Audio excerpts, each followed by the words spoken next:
சிறுகாடிக்கு ஆசிரியர்களுக்கு வணக்கம். இப்போ வந்திருக்க புது ப்ரோமோவில் வேறு லெவல் சம்பவம் ஒன்று விஜய் அம்மா செஞ்சுருக்காங்க. ரோஹிணி மனோஜை பார்க்க கடைக்கு வராங்க.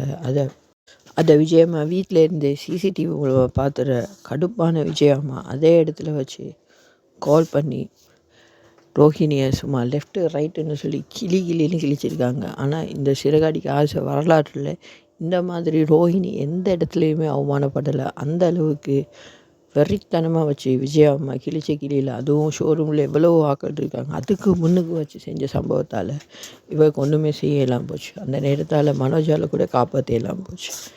மனோஜ் என்ன செய்கிறனாலும் தப்பு, இவளோட திருப்பி சேரக்கூடாது. ஆனால் அவருக்கு விலகுது இல்லை, திருப்பி இவளோடைய போய் சேரணுன்னே இருக்கார். ஆனால் மனோஜுக்கு இது நடக்கணும், நடந்து போயிட்டு திருப்பி ஏமாற நேரம் தான் தெரிய வரும். நல்ல மாட்டுக்கு ஒரு சூடு. ஆனால் மனோஜ் எப்போ பார்த்தா சூடு பட்டுக்கிட்டே இருக்கார். ஆனால் தெரிஞ்சிட மாதிரி விளங்கலை. பார்ப்போம் என்ன நடக்குதுன்னு சொல்லி. நீங்கள் தர அன்புக்கு நன்றி. மறக்காமல் எங்கள் சேனலை சப்ஸ்கிரைப் பண்ணுங்கள். இந்த வீடியோவை லைக் பண்ணுங்கள். வணக்கம்.